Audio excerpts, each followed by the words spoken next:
Mabuting balita hango sa aklat ni San Juan, Kabanatang 1, talatang 43 hanggang 51. Pagbasa ngayong Enero 5, 2024. Noong panahong iyon, minabuti ni Jesus na magpunta sa Galilea. Nakita niya si Felipe at sinabi rito, "Sumunod ka sa akin."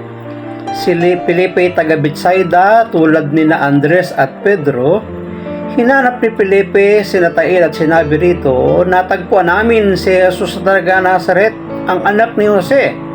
Siya ang tinutukoy ni Moises sa kanyang sinulat sa kautusan at gayon din ang mga propeta. "May nagmumula bang mabuti sa Nazaret?" tanong ni Natanael. Sumagot si Felipe, "Halika't tingnan mo." Nang malapit na si Natanael ay sinabi ni Jesus, "Masdan ninyo ang isang tunay na Israelita, siya'y hindi magdaraya." Tinanong siya ni Natanael, "Paano ninyo ako nakilala?" Sumagot si Jesus, "Bago ka pa tawagin ni Felipe, nakita na kita nang ikaw ay nasa ilalim ng puno ng igos. Rabay, kayo po ang anak ng Diyos. Kayo ang hari ng Israel," wika ni Natanael. Sinabi ni Jesus, "Nananampalataya ka ba dahil sa sinabi ko sa iyong nakita kita sa ilalim ng puno ng igos? Makakakita ka ng mga bagay na higit kaysa rito." At sinabi niya sa lahat, "Tandaan ninyo, makikita ninyong bukas ang langit at ang mga anghel ng Diyos ay manhikmanaog sa kinaroroonan ng anak ng tao." Hahanguin po natin ang pagsasadiwa o reflection sa atin pong pagbasa sa aklat po ng Simbahay, taong 2024. At ang sabi po sa pagsasadiwa ay ganito, "Makakakita ka ng mga bagay na higit kaysa rito." Ang dahilan nito sapagkat nanalig si Natanael sa mga sinabi ng ating Panginoong Yesus.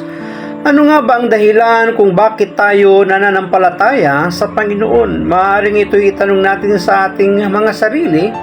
Bakit nga ba tayo nananampalataya? Dahil ba tayo may mga karanasan, experience na ginawa ng Panginoon sa ating buhay? Ito ba ay dahil sa mga kagilagilalas na tanda, himala, patotoo ng iba? Marahil ang mga ito ay paraan lamang upang makita natin ng Diyos. Nagdudulot ang pananampalataya ng pagkamulat sa mga biyaya ng Diyos na mababanaag sa mga pinakapayak na bahagi ng ating buhay. Nagbubunga ito ng paggamangha sa pagkilos ng Diyos araw-araw. Bunga nito ang pagkakaroon ng malalim na kamalayan sa presensya ng Diyos. Sa ating pagsunod kay Jesus, inaanyayahan tayong maging mulat sa kanyang mga pagpapala bawat sandali. Sa ating pagsunod sa Kanya, ipamamalas niya sa atin ang Kanyang pananatili sa ating piling bilang kapanalig niya.